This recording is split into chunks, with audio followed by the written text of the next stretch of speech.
और कैसे हैं आप लोग। जेएसएससी खोटा भाषा में क्लास तो चल ही रही थी। तो क्लास आपका चाहे गद्य हो या पद्य हो, नाटक पूरा चल रहा था। उसमें कुछ बाकी है तो पूरा किया जाएगा। खोटा भाषा की अन्य विधाएं, उसका बहुत डिमांड था कि नहीं उसमें काम हो तो उस पर काम कर दिए। अब एक बार सब लोग कह रहे हैं, मैसेज कर रहे हैं, बात कर रहे हैं कि जेएसएससी में खोटा भाषा का व्याकरण उस पर बात किया जाए। तो देखिए आपको हम स्पष्ट कर देते हैं कि जेएसएससी खोटा भाषा में व्याकरण सिलेबस में नहीं है। यह स्पष्ट है, क्लियर कट है। बंगला में नहीं है, बंगला और खोटा में नहीं है। मतलब जेएसएससी का जो एग्ज़ाम निकाला है उसमें आपका व्याकरण जो है सो हम लोग को नहीं पढ़ना है। लेकिन बहुत लोगों का राय था कि नहीं, अगर आ गया सवाल तो ये बात आ गया, सवाल आ गया तब क्या होगा। तो सवाल तो नहीं आना चाहिए, क्योंकि इतना लंबा कविता है, संग्रह है उसका, इतना टफ है। अब दामोदर कुराय हैं, चाहे एक मौनी फूल है, कितना मुश्किल है। नाटक है, उसके बाद गद्य का भाग बने बहुत बड़ा अपने आप में है। उसमें भी अगर व्याकरण पूछ दिया तो इस डर से हम आज का जो क्लास शुरू कर रहे हैं, आज क्लास शुरू कर रहे हैं जेएसएससी खोटा भाषा व्याकरण। अब देखिए जेएसएससी खोटा भाषा व्याकरण में अब चूंकि व्याकरण तो पढ़ना ही था नहीं था हम लोग को जेएसएससी में। अब लेकिन बोला सब लोग नहीं, इसको पढ़ाया जाए तो हम शुरू किए। अब क्या पढ़ाया जाए, तो व्याकरण का कोई डिफाइंड सिलेबस है ही नहीं। जेएसएससी के द्वारा व्याकरण में क्या क्या पढ़ना है उसका कोई सिलेबस डिफाइन नहीं किया हुआ है ना। सिलेबस आपका डिफाइन ही नहीं है। मतलब जेएसएससी खोटा भाषा के व्याकरण में हम लोग क्या पढ़ेंगे ये हम लोग को पता नहीं है। तो अब क्या हुआ कि आधार मान लिया गया। आधार हम लोग मान लिए कि हम लोग जो खोटा भाषा का जो व्याकरण में जो सवाल आता है, और झारखंड लोक सेवा आयोग की परीक्षा मतलब जेपीएससी की परीक्षा में जो व्याकरण का सिलेबस डिफाइन किया हुआ है, तो दोनों को मिला दिए। फिर से हम बोले, सुनिए हम क्या किए। हम लोग देखे कि जितना भी एग्जाम है जेएसएससी का, जेपीएससी का, उसे व्याकरण से क्या सवाल पूछता है उसको, और जेपीएससी में जो डिफाइन किया हुआ है व्याकरण का सिलेबस, दोनों को मिला दिए, दोनों को मर्ज कर दिए और उसको आधार बना लिए। और उसको आधार बना करके हम आज क्लास शुरू कर रहे हैं जेएसएससी खोटा भाषा व्याकरण। अब इसमें क्या क्या, आज का जो क्लास है बस खाली समझिए ब्रीफिंग कर रहे हैं। आज चूँकि पहला क्लास है आज व्याकरण का, तो ब्रीफिंग कर रहे हैं। उसके बाद फिर हम लोग सब पूरा विस्तार से पढ़ेंगे, अच्छे से पढ़ेंगे, ठीक है ना। तो हमने जो लिस्ट बनाए हैं सबसे पहला आपका है शब्द विचार। अब शब्द विचार जो है वो एक्चुअली न पढ़ना है जेपीएससी में, न पढ़ना है, न सिलेबस दिया है खोटा भाषा में। लेकिन शब्द विचार आपको जानना चाहिए, ठीक है ना। हम जानेंगे पहले कि शब्द विचार है क्या। शब्द विचार के बाद ही आपको आइडिया आएगा कि कैसे शब्द कैसे बन रहा है, उसके आगे हम लोग उसके बढ़ेंगे, ठीक है ना। दूसरा अब शब्द है।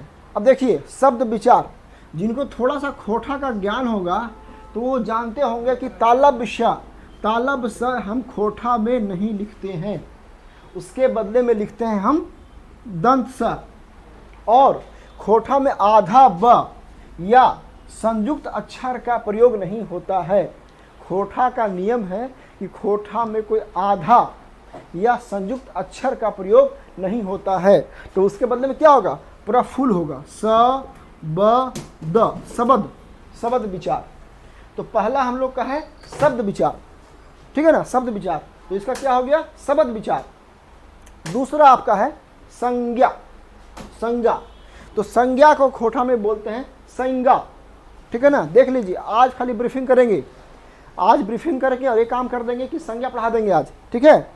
आज ब्रीफिंग करके संज्ञा पढ़ा देंगे। अब बाकी जो क्लास होगा उस सारे क्लास में पूरा विस्तार से हम सारा पढ़ाएंगे, ठीक है ना। तो संज्ञा का हम लोग खोटा में बोलते हैं संज्ञा। निकाल लीजिए, आप लोग निकाल लीजिए कॉपी कलम, सब निकाल लीजिए कॉपी कलम और लिख लीजिए क्या क्या पढ़ना है। तो पहला है आपका शब्द विचार या शब्द विचार। दूसरा आपका नेक्स्ट आपका है संज्ञा को खोटा में बोलते हैं संज्ञा। नेक्स्ट आपका है सर्वनाम, खोटा में बोलते हैं सर्वनाम। नेक्स्ट आपका है वचन, खोटा में बोलते हैं वचन। नेक्स्ट आपका है पुरुष को पुरुषी लिखते हैं, खूब करेंगे तो जो मूर्धन्य स है उसके बदले में दंत स करेंगे, चूंकि मूर्धन्य स भी खोठा में प्रयोग नहीं होता है, उसके बदले में हम लोग दंत स का प्रयोग करते हैं। ठीक है ना। अगला आपका है लिंग, लिंग का लिंग। नेक्स्ट काल, काल का काल। नेक्स्ट आपका है क्रिया, क्रिया।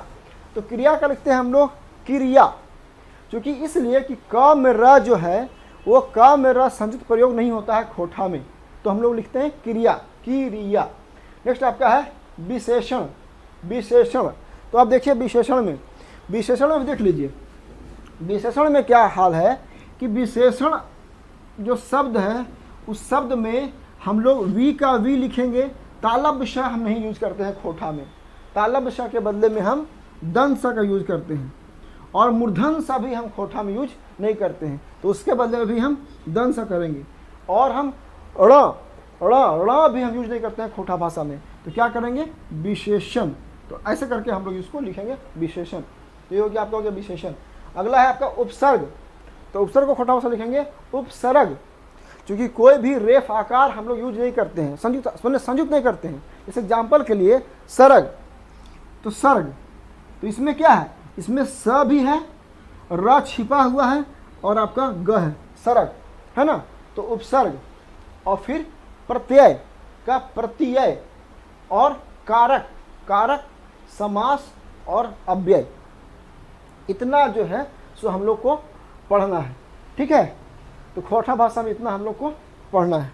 अब देखिए, अब जो बात हम लोग करेंगे पूरा, तो सबका हल्का हल्का हम ब्रीफिंग कर देते हैं कि कैसे कैसे हम लोग क्या करेंगे, और पूरा संज्ञा को विस्तार से पढ़ा देंगे। ठीक है ना, सबका ब्रीफिंग कर देंगे और थोड़ा संज्ञा को पढ़ा देंगे, तो क्लास आपकी शुरू हो जाएगी। तो आज से क्लास आपकी शुरू हो गई समझिए।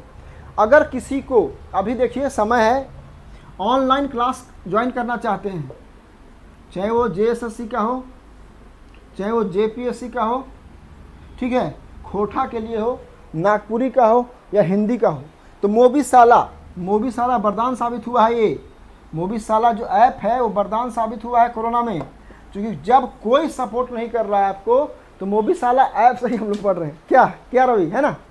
मोबीशाला ऐप जो है सो वरदान साबित हुआ है। अब सारा ऑफलाइन क्लासेस सारा बंद है, ऑफलाइन जो क्लास है वो सारा बंद है। जब सारा बंद है तो ऑनलाइन चलेगा, तो ऑनलाइन कहाँ चलेगा, ऑनलाइन लाइव चलेगा। तो लाइव में संभव नहीं है, झारखंड में कहीं बिजली नहीं है, कहीं इंटरनेट नहीं है, तो इस केस में ऑनलाइन चल पड़ा है JSSC JPSC के लिए।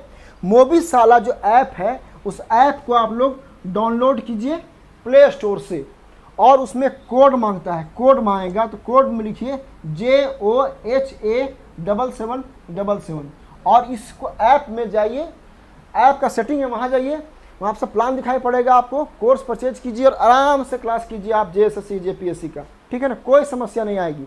JPSC क्लास चल रहा है, JSSC चल रहा है, JSSC में खास करके भाषा आप लोग को हम बोलेंगे कि JSSC लैंग्वेज को कम से करके रखिए। अब आपका एग्जाम जो है सो देखिए थोड़ा सा केस उसमें अटका हुआ है, लेकिन एग्जाम तो बीच में होगा ही होगा, तो इसलिए आप लोग क्लास को ज्वाइन कीजिए। कोई समस्या आती है तो ये नंबर 9599624827 जोहार ऑडियो कैंपस का नंबर, उस नंबर से आप देख लीजिए। तो देखिए अब हम थोड़ा सा हल्का हल्का ब्रीफिंग करेंगे। शब्द विचार, शब्द कैसे बनता है ना।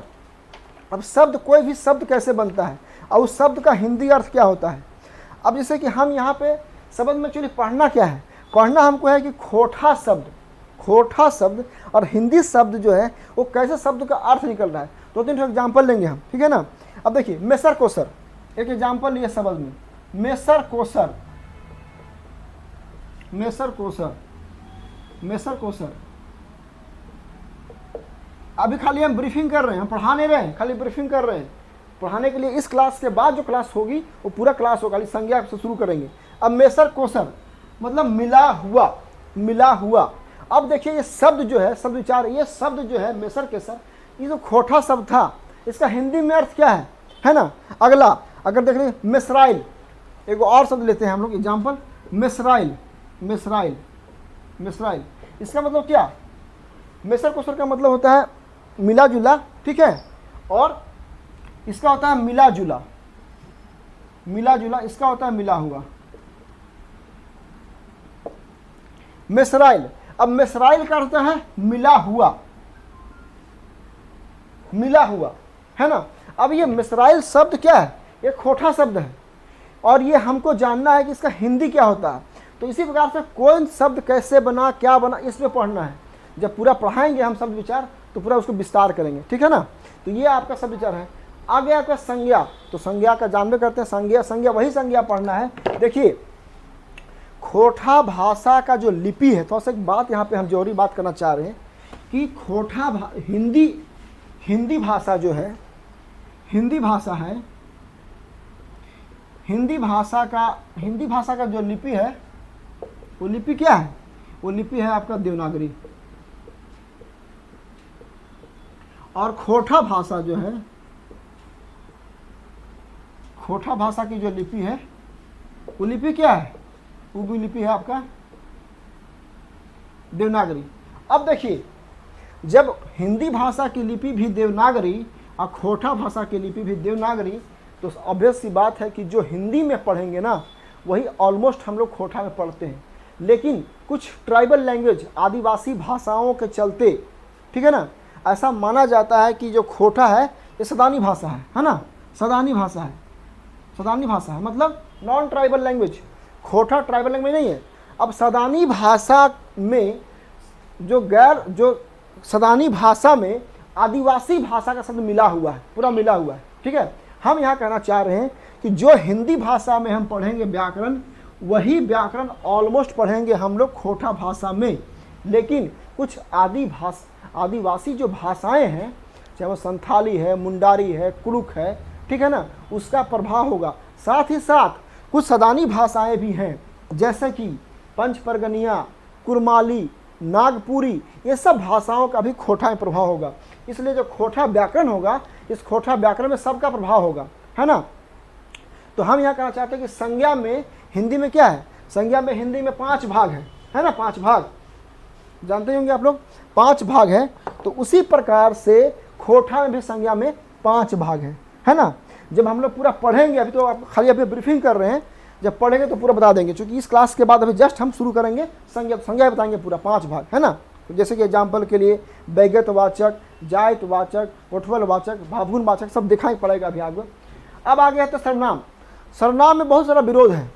सर्वनाम में कोई बोलता है कि 6 सर्वनाम है, कोई बोलता है कि 12 सर्वनाम है, कोई बोलता है 11 सर्वनाम है। हम लोग क्या किए हैं, अच्छा कोई मान्यता प्राप्त नहीं है, जो 6 बोल रहे हैं वो भी सही है, उनका अपना तर्क है, जो 12 बोल रहे हैं वो भी सही है। लेकिन हम अपने क्लास में सर्वनाम के जो सर्वनाम की संख्या है 11 रखें और 11 करके हम लोग आगे बढ़ेंगे। वचन, एक वचन, बहुवचन। अब एक वचन में क्या, बहुवचन में क्या, एक वचन से कैसे बनेगा बहुवचन, उसके बारे में बात, उसको हम लोग पढ़ेंगे, ठीक है ना। अगला आपका है पुरुष, उत्तम पुरुष, मध्यम पुरुष, अन्य पुरुष। अब उत्तम पुरुष, मध्यम पुरुष, अन्य पुरुष का कैसे यूज करते हैं, क्या करते हैं, उसके बारे में हम लोग पढ़ेंगे। लिंग, लिंग में पुल्लिंग, स्त्रीलिंग। काल, काल में देखिए, काल थोड़ा देख लिया जाए, काल थोड़ा सा बात कर लिया जाए। तो काल जो आपका है, काल का क्या हिंदी का क्या अंग्रेजी होता है, काल का हिंदी आपका है टेंस, है ना।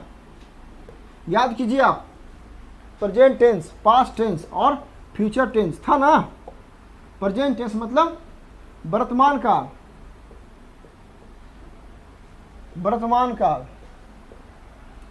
ठीक है, भूतकाल और तीसरा भविष्यत काल, भविष्यत काल।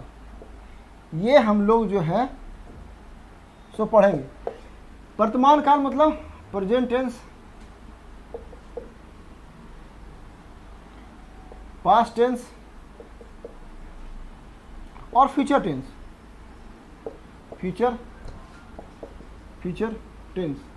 हम यहाँ पे क्या कहना चाह रहे हैं, हम लोग जो पढ़ते आए हैं ना, प्रेजेंट, पास्ट, फ्यूचर का जो प्रकार है, वो प्रकार यहाँ पे एकदम डिफरेंट होगा, एकदम डिफरेंट होगा। मतलब जो हिंदी का और इंग्लिश का जो हम लोग काल पढ़ते आ रहे हैं और खोटा का पढ़ेंगे, वो पूरा डिफरेंट होगा, अलग होगा, ठीक है ना।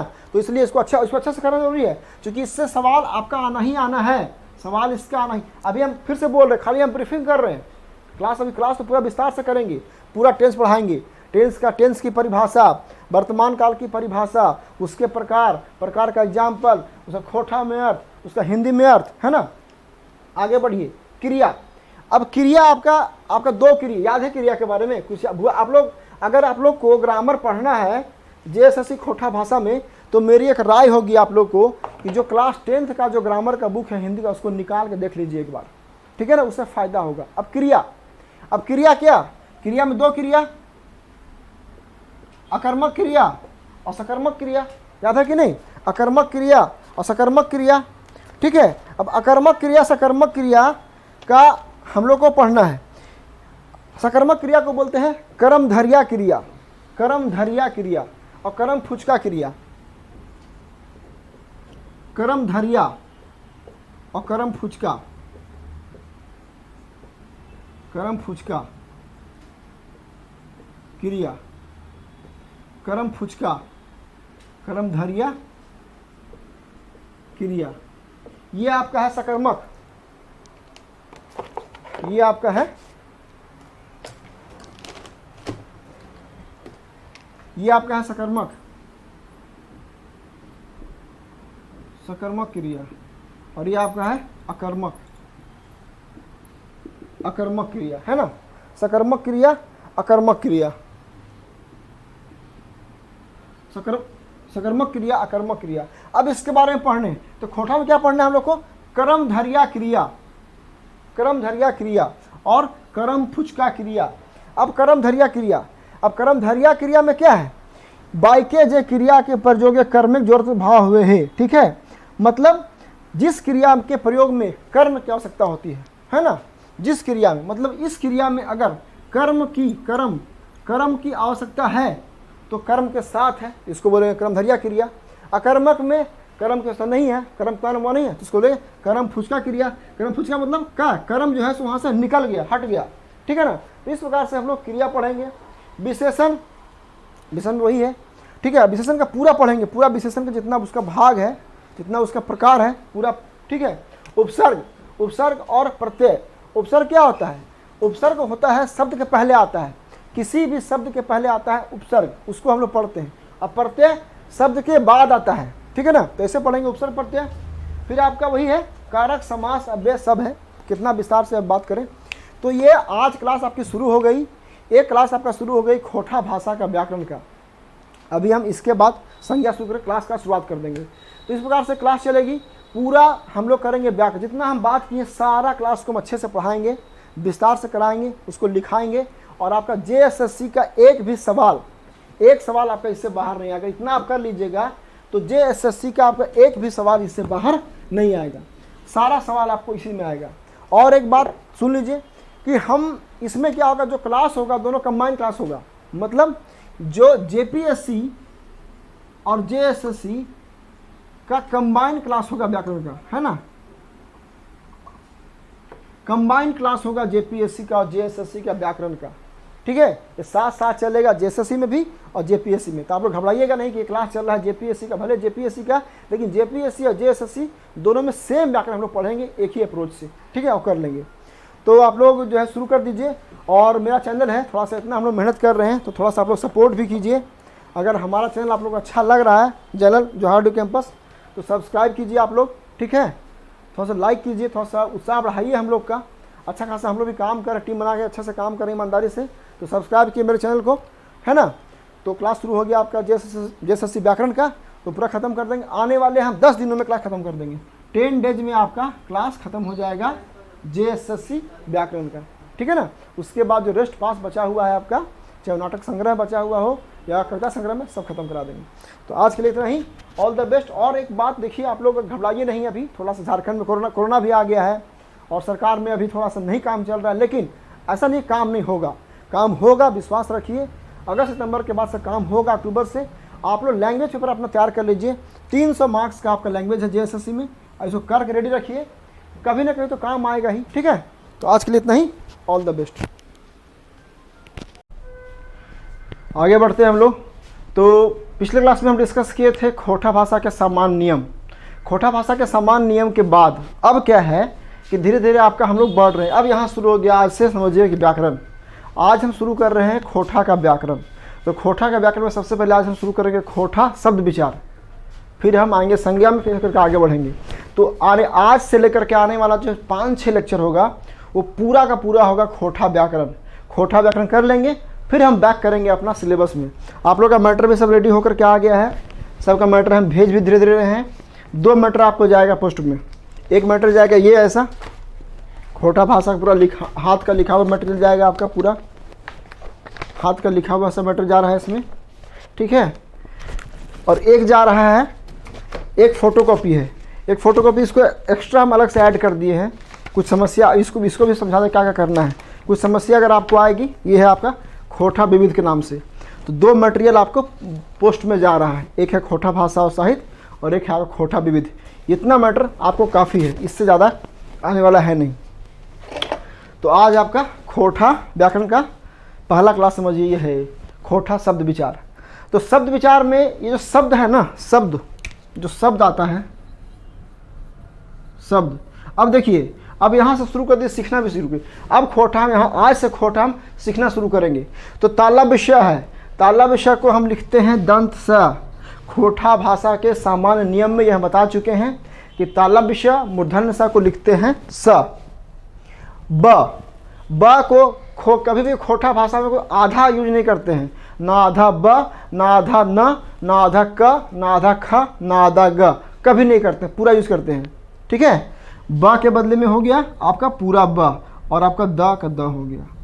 मतलब ये जो शब्द था, इस शब्द का खोटा में शब्द कैसे होगा, ये ऐसे होगा, ठीक है। अब इसको देखिए, इसको ध्यान से फिर से देखिए, दोबारा हम देखिए, क्योंकि आज से आपकी पहली क्लास है खोटा लर्निंग की। पहले चल रहा था, लेकिन आज से आपका मेन क्लास है खोटा लर्निंग की। अब आप खोटा सीखेंगे और आने वाले 12-15 दिनों में आप खोटा लिखना हम सिखा देंगे। तो देखिए, हम लिखें शब्द, तो शब्द में स है ताला विषय। ताला विषय को हम लोग ताला विषय खोटा में नहीं लिखते हैं, मूर्धन्य स को मूर्धन्य स खोटा में नहीं लिखते हैं। ये ताला विषय और ये मूर्धन्य स खोटा में नहीं लिखा जाता है। इसके बदले में सीधे सपाट हम लिखते हैं दंत स। और फिर आ गया ब, आधा ब। कभी भी हम खोटा में कोई भी आधा शब्द यूज नहीं करते हैं, चाहे वो आधा क हो, आधा ख हो, आधा ब हो, आधा न हो या आधा म हो, कोई यूज नहीं करते, सीधे सपाट पूरा यूज करते हैं। तो ब के बदले में पूरा ब और द शब्द। तो शब्द का हो गया शब्द। तो ये हो गया आपका शब्द विचार। अब देखिए, आज का टॉपिक क्या है आपका टॉपिक है शब्द विचार, शब्द विचार, ठीक है। तो इसकी परिभाषा है, शब्द विचार जो खोटा शब्द विचार है उसकी परिभाषा है। वो परिभाषा है मात्र सिंगल लाइन की परिभाषा है, एक लाइन का परिभाषा है। क्या परिभाषा है? हिंदी, पहले हम खोटा में पढ़ते हैं फिर उसको हिंदी समझा देंगे।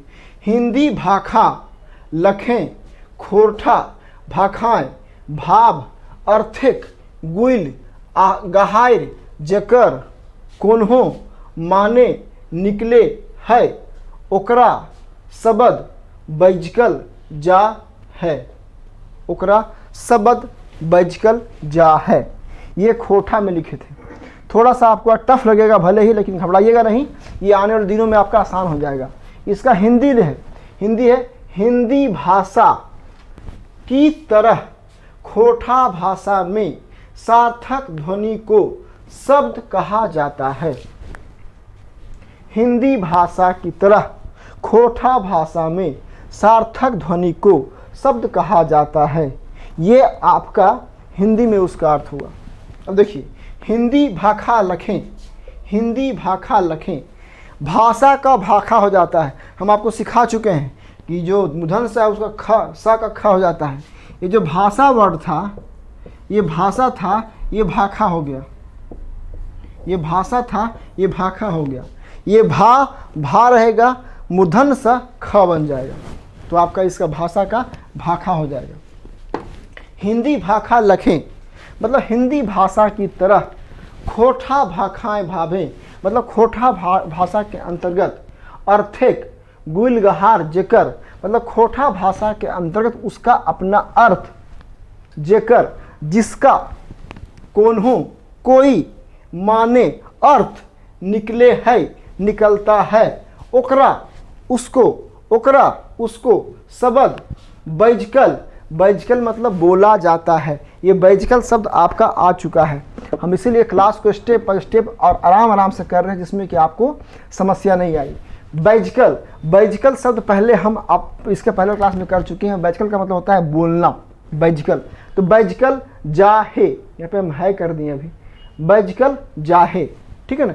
तो हिंदी भाखा लखें खोठा भाखाएं भाव अर्थिक गुल गाहर जेकर कोनो माने निकले है ओकरा शब्द बैजिकल जाहे, ठीक है। तो ये शब्द की परिभाषा हो गया। पटतैर, खोठा भाषा जो होता है उसको लिखते हैं पटतैर, इसका मतलब होता है एग्जाम्पल या उदाहरण, ठीक है ना। पटतैर, पटतैर या एग्जाम्पल, पटतैर और ब्रैकेट में लिखा हुआ एग्जाम्पल मतलब उसका एग्जाम्पल, ठीक है ना। जैसे क्या क्या है देख लीजिए। जैसे मेरे कहने का मतलब कुछ वैसा शब्द जो सार्थक, जब हम कुछ बोलें और उसका ध्वनि सार्थक मतलब सार्थक कुछ निकले तब उसको हम बोलेंगे कि ये शब्द है। और कुछ ऐसा शब्द नहीं निकले, उसका अर्थ नहीं निकलेगा, मतलब कुछ हम बोले और उसका अर्थ नहीं निकलेगा तो उस शब्द की परिभाषा में नहीं आएगा। ये हिंदी में भी है, सेम खोठा में भी है।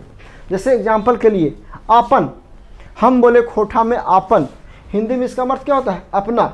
अभी जो आपन है वो एक शब्द है, क्यों? क्योंकि आपन से सार्थक कुछ मीनिंग निकल रहा है। अगला मेसर कोसर, मेसर कोसर, मेसर कोसर को बोलते हैं खोठा में मिला हुआ।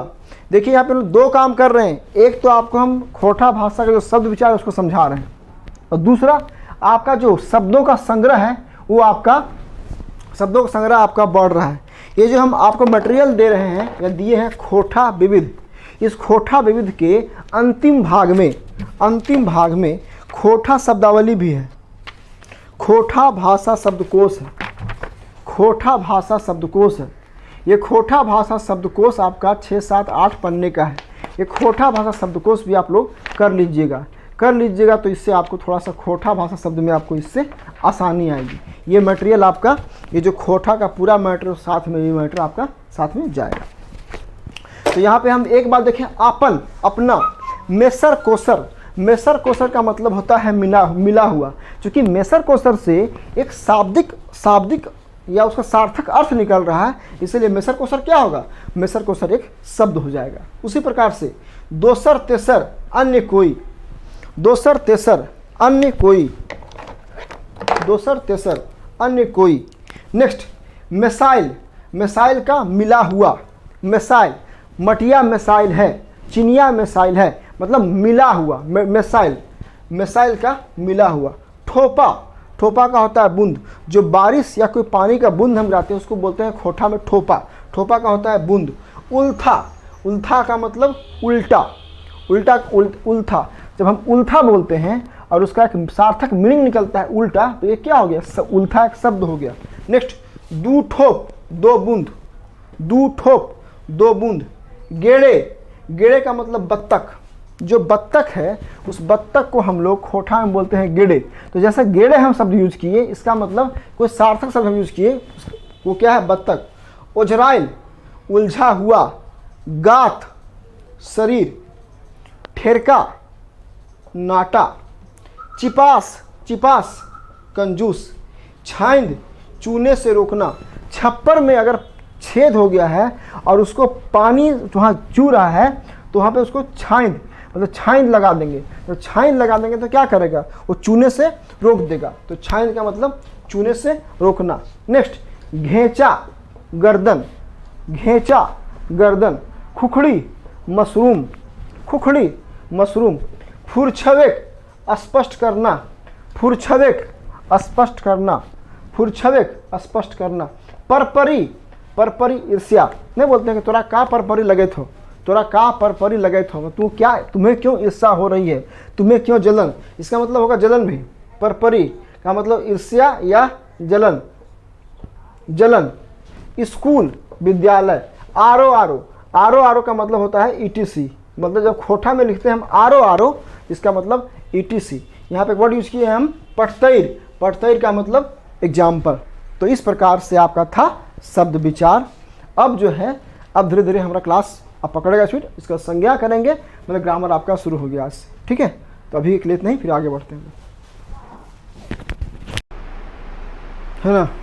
आगे बढ़ते हैं हम लोग संज्ञा। तो अब आपका खोठा का जो अगला व्याकरण में दूसरा पार्ट है वो है आपका संज्ञा। पहला हम लोग कर चुके हैं शब्द विचार, अब संज्ञा करेंगे आज। तो संज्ञा, संज्ञा को बोलते हैं खोटा में संज्ञा। संज्ञा हिंदी शब्द है और खोटा में उसको बोलते हैं संज्ञा। स के ऊपर बिंदु ई गा, संज्ञा। तो यहाँ पे ज़्यादा नहीं, शॉर्टकट में पढ़ेंगे इसको। संज्ञा की परिभाषा और संज्ञा के प्रकार और प्रकार की परिभाषा और उसका एग्जाम्पल, बस। जैसे एग्जाम्पल के लिए संज्ञा, तो संज्ञा का सबसे पहले हम लोग डिफाइन करेंगे, संज्ञा को डिफाइन करेंगे। तो कोन्हो चीजें नाम के संज्ञा कहल जाहे, माने कि संज्ञा के नामे कहल जाय पारे।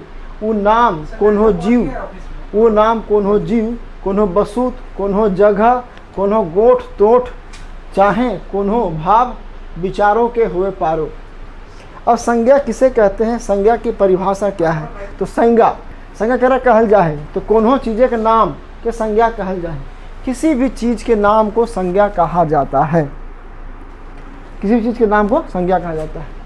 माने कि संज्ञा के नामे कहल जाए पारे। उ नाम कोन्हो जीव, कोई प्रकार का जीव, कोन्हो बसुत, कोई भी वस्तु, बसुत का मतलब वस्तु, कोन्हो जगह, कोई भी स्थान, कोन्हो गोठ तोठ, कोई भी समूह, गोठ तोठ मतलब समूह में जो रहता है सो, चाहे कोन्हो भाव मतलब भाव विचार, मतलब कोई भाव विचार, चाहे कोई भी भाव विचार हो तो उसे हम लोग संज्ञा कहते हैं।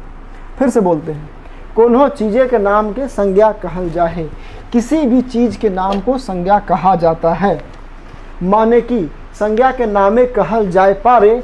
उ कोन्हो जीव, वो हो सकता है कोई जीव, कोन्हो बसुत, कोई भी वस्तु, कोन्हो जगह, कोई भी स्थान, कोन्हो गोठ तोठ, कोई भी समूह, चाहे कोन्हो भाव विचार या कोई भी भाव या विचार, तो उसको संज्ञा कहते हैं। ये संज्ञा की सामान्य परिभाषा है। अब आते हैं संज्ञा का प्रकार। तो संज्ञा के किस्म का मतलब होता है संज्ञा का मतलब संज्ञा किस्म। अब देखिए, संज्ञा के या संज्ञा का, अगर संज्ञा में क लगा देंगे तो होगा संज्ञा के या संज्ञा का, मतलब संज्ञा के या संज्ञा क्या। तो संज्ञा में हम क लगा दिए। संज्ञा किस्म, संज्ञा के प्रकार। अब ये सीखना है आपको, यहाँ से सीखना भी शुरू करना है कि हम संज्ञा क्यों लिखें। संज्ञा के, संज्ञा मतलब जहाँ संज्ञा है उस संज्ञा में क लगा देंगे तो इसका मतलब होगा कि संज्ञा का, संज्ञा के या संज्ञा की भी हो सकता है। का के की के बदले में हम क लगा के आगे बढ़ सकते हैं। किसी शब्द में क लगा देते हैं तो उसका बोध होता है कि का के की। संज्ञा किस्म अर्थात संज्ञा के प्रकार। तो संज्ञा का 5 प्रकार है। व्यक्तिवाचक संज्ञा, व्यक्तिवाचक संज्ञा, व्यक्तिवाचक संज्ञा। दूसरा जातिवाचक संज्ञा, जातिवाचक संज्ञा। दूसरा है जातिवाचक संज्ञा, जातिवाचक संज्ञा। तीसरा है गोठवाचक संज्ञा, समूहवाचक संज्ञा। गोठवाचक संज्ञा मतलब समूहवाचक संज्ञा। और चौथा है जिनिसवाचक संज्ञा, मतलब द्रव्यवाचक संज्ञा। जिनिसवाचक संज्ञा मतलब है द्रव्यवाचक संज्ञा। पांचवा है भावगुणवाचक संज्ञा, मतलब भाववाचक संज्ञा। भावगुण मतलब भाववाचक संज्ञा। तो ये 5 प्रकार के संज्ञा का किसी में प्रकार है। एग्जाम में एकदम एज यूजुअल बता रहे हैं आपको, कुछ नहीं करना है, उठा के इसी बात को छाप देना है। एग्जाम में कुछ नहीं करना है, पूरा का पूरा मार्क्स मिल जाएगा। तो पर हम अब इसको विस्तार करते हैं। तो पहला है व्यक्तिवाचक संज्ञा, मतलब व्यक्तिवाचक संज्ञा। जे संज्ञा ले कोन्हो एगो व्यक्तिक जिनसे चाहे जगह। ये जो जगह है ना, जगह, इसको हम लिखते हैं ऐसे जगह, और ये ऐसा कर देते हैं, मतलब थोड़ा सा काफ़ी दूर तक उसका प्रोनाउंस करेंगे। जगह जगह जगह। तो जगह में एक ऐसे हम लोग कर देते हैं, इसको बोलते हैं जगह, थोड़ा लंबा खिंचाव के लिए। तो ठीक है, तो चाहे जगह गुलाक नौ फुरछाहे ओकरा व्यक्तिवाचक संज्ञा बजकल जाहे। जे रकम राम यमुना हरिद्वार काशी हवलदार दशहरा। यहाँ पे क्या है, यहाँ पे व्यक्ति का नाम है, नदी का नाम है, ठीक है, रामायण के पात्र हैं, स्थल का जगह स्थान का नाम है, ये सब सारे एक है। इसीलिए इसको, क्योंकि राम, जमुना, हरिद्वार एक व्यक्ति या किसी एक स्थान का हम बोध कर रहे हैं, तो इसको हम लोग बोलेंगे व्यक्तिवाचक संज्ञा। ठीक है। दूसरा आपका है जातिवाचक संज्ञा, मतलब जातिवाचक संज्ञा। जो संज्ञा ले कोल्हो खास जातिक भाव फुरछा है, ओकरा जातिवाचक संज्ञा बैजकल जाहे। जे रकम पहुना, एक प्रकार की जाति है पहुना। पहुना का मतलब होता है मेहमान, गेस्ट। तो मेहमान की एक जाति ही है पूरा का है। गोरू का मतलब पशु, ढांगर, वही ढांगर पशु, गोरू पशुओं के संदर्भ में है। छुआ बच्चा, गिदर बालक वही बच्चा, पहाड़ पहाड़, ये सब किसी एक जाति का विशेष करता है। पहाड़ का मतलब सारी पहाड़ की जातियाँ। ठीक है। छुआ का मतलब सारा बच्चों का जो जाति है सो। पहुना सारा मेहमान का जाति, तो इसको बोलेंगे हम लोग जातिवाचक संज्ञा। तो बता दिया आपको बेगतवाचक संज्ञा बेगत, और उसके बाद जाति। अब आपका हम करेंगे गोठवाचक संज्ञा, जिनिस और भावगुण, 3 करेंगे, आपका संज्ञा खत्म हो जाएगी। ठीक है ना।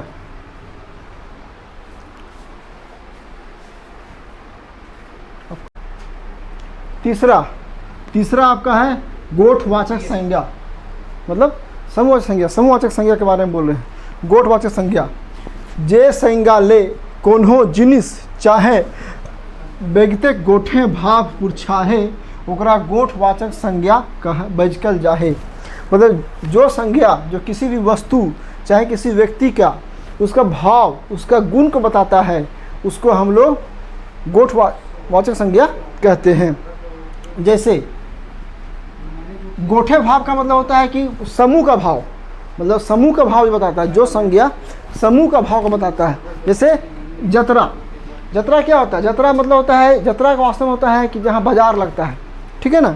पेठिया, जतरा में समूह है। पेठिया छोटा बाजार समूह है। बैठकी, जहाँ बहुत सारे लोग बैठते हैं उसको बोलते हैं बैठकी, वो भी समूह है। स्कूल, स्कूल में बहुत सारे बच्चे पढ़ते हैं, वहाँ भी समूह है। बरियात, खोठा में बारात को बोलते हैं बरियात। खोठा में जो बारात शब्द है वो बारात को बोलते हैं बरियात। इसका मतलब बरियात, स्कूल, बैठकी, पेठिया, जतरा, ये सब क्या दिखाता है? ये सब समूह को दिखाता है।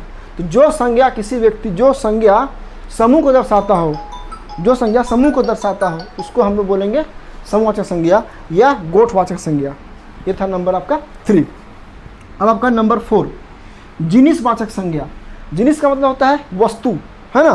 तो वैसन जिनिस के जिनिसवाचक संज्ञा बैजकल जाहे, जेकरा नाप जोख करल जाए सके है, जिसको हम नाप तौल कर सके, है ना, उसको बोलेंगे हम जिनिसवाचक संज्ञा।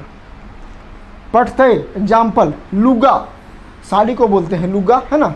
सोना, माटी के तेल, माटी के तेल मतलब मिट्टी का तेल, माटी के तेल, मिट्टी का तेल। Kerosene, kerosene oil. दूध, चांदी, ये सब क्या है? ये सब आपका द्रव्यवाचक संज्ञा है। ये सब आपका है जिनिसवाचक संज्ञा, मतलब द्रव्यवाचक संज्ञा, मतलब जिसको हम नाप तौल कर सकें, जिसको हम माप सकें। लुगा, उसको माप लेंगे। सोना, उसको तौल लेंगे। केरोसिन का तौल, उसको भी हम नाप लेंगे। दूध को नाप लेंगे। चांदी को तौल लेंगे। तो जिसको हम नाप सकें उसको बोलेंगे जिनिसवाचक संज्ञा। ठीक है ना। हिंदी में उसको बोलेंगे द्रव्यवाचक संज्ञा। अब 5वां आपका है भावगुणवाचक संज्ञा, मतलब भाव, उसको हिंदी में बोलेंगे भाववाचक। जिससे कोई भाव निकलता हो उसको बोलेंगे भाववाचक संज्ञा या भावगुणवाचक संज्ञा। तो जे संज्ञा ले बेगत चाहे जिनिसक गुण भाव चाहे दशक भाव फुरछाहे। जिनिसक गुण भाव मतलब किसी वस्तु का गुण या किसी भी दशा का भाव, किसी दशा का भाव फुरछाहे स्पष्ट होता है, ओकरा भावगुण संज्ञा बैजकल जाहे। फिर से बोल दे रहे हैं। जे संज्ञा ले, जिस संज्ञा का बेगतवाचक बेगत चाहे, ठीक है, जिनिसक गुण, जो किसी व्यक्ति का या किसी वस्तु का उसका गुण भाव, उसका गुण भाव स्पष्ट होता है, चाहे अथवा दशा का भाव, उसकी दशा स्पष्ट होती है, फुरछा है स्पष्ट होता है, ओकरा भावगुणवाचक संज्ञा बैजकल जा सके है। एग्जाम्पल देखिए, ढढ़नच।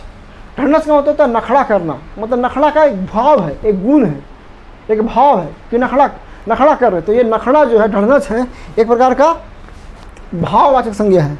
किचकिचाई के मतलब अनसा के, परेशान होकर के, किचकिचाई मतलब परेशान होकर के, तो ये जो किचकिचाई का जो भाव उत्पन्न हुआ ये भाववाचक संज्ञा है। ढांगा मतलब होता है काफ़ी लंबा, तो ढांगा काफ़ी लंबा का सेंस में एक भाव उत्पन्न हुआ। हम जब बोलते हैं ढांगा मतलब काफ़ी लंबा होगा, इस सेंस में, ठीक है। बूढ़ा का मतलब समझते हैं, भाव होता है कि उसकी उम्र काफ़ी अधिक हो चुकी है, बूढ़ा, ठीक है ना। तो ढांगा या बूढ़ा, आरो, तो इस प्रकार से हम इसको बोलेंगे कि ये भाववाचक संज्ञा है। तो थोड़ा सा अभी स्टार्टिंग में टफ लगेगा आपको, लेकिन ये धीरे चीज़ें बड़ी काफ़ी आसान हो जाएगी। उसी प्रकार से ये संज्ञा को बस कट पेस्ट करना है, आपको जैसा लिखा हुआ ऐसे एग्जाम में छाप के आना है। हिंदी में कहीं समस्या कोई दिक्कत हो नहीं रही। हम क्या किए, संज्ञा की परिभाषा, संज्ञा का 5 प्रकार, और पाँचों को फिर हम लोग डिफाइन कर दिए, उसका एग्जाम्पल दे दिए, बस यही काम एग्जाम में करके आना है। तो आज आपका हो गया सद्विचार और संज्ञा। अगली क्लास में हम करेंगे सर्वनाम। अब आपका चल पड़ा है व्याकरण पहले ख़त्म ही कर लेंगे, ठीक है। आज के लिए इतना ही, ऑल द बेस्ट।